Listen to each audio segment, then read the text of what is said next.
Rich man refused to tip the delivery man $1 every time, so this time, the delivery man placed the food outside the door. He pointed a finger at the rich man as a sign of respect. However, even though the food was right in front of him, the rich man looked troubled. He took a large step forward, reaching out to grab it, but unfortunately, it was too far. He could only try to lower his body, getting as close to the food as possible. Yet, he always fell just a little short. With a careless move, his foot barely stepped out a little. Terrified, he quickly got up and retreated back into the yard, afraid to stay outside for even one more second. It turns out the rich man was sentenced to 14 months of house arrest. He had an electronic ankle bracelet installed on his leg. As soon as he stepped out of his home, it would trigger an alarm and he would be sent back to prison to serve his sentence. That night, the ankle bracelet suddenly stopped working. At that moment, the police called. They informed Vet that the surveillance system was destroyed by the blizzard. The electronic ankle bracelet would be disabled for one night. At 7 o'clock in the morning, the police would come to inspect. Hearing this, Vet couldn't help but feel ecstatic. So he drove his luxury car on the highway, recklessly speeding. He indulged in this rare and short-lived freedom to his heart's content, as if he were already a man free of constraints. However, visibility was poor due to the blizzard. In a moment when he turned his head, he hit someone. The rich man got out of the car and kicked twice. He found that the person showed no response. At that moment, car lights flashed from the opposite direction. He hurriedly ran over, opened the trunk, and dragged the person inside. After returning to the car, he waited for the car behind to pass by before taking out his phone to call his former friend Jim. He told his friend that he would visit him shortly. Jim ran a car workshop on his own. Soon, the rich man drove over. After getting out of the car, he chatted briefly with Jim. Then he explained what had just happened. He hoped that Jim would help him dispose of the body. Although Jim was somewhat reluctant, he ultimately agreed. So the two of them carried the body to a tree. Afterward, they threw the body into a hole in the tree roots. Back at the house, the rich man said he had something to do and needed to leave. Seeing Jim standing there in silence, seemingly unhappy, he changed his mind and went back to the room with Jim. The rich man noticed Jim was still silent, so he explained that he was confined to the villa.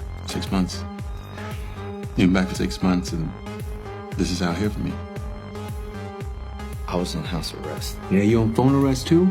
Jim blamed him, saying he only thought of him when something bad happened. From their conversation, it was revealed that they did something bad 10 years ago. Since then, they hadn't been in contact. For this reason, Jim had been feeling uneasy all these years. But the rich man had been living happily outside all this time, so Jim always held resentment toward him. But how about I just give you some money? Man, it's the same damn thing since we were a kid. Okay. Fuck you too then.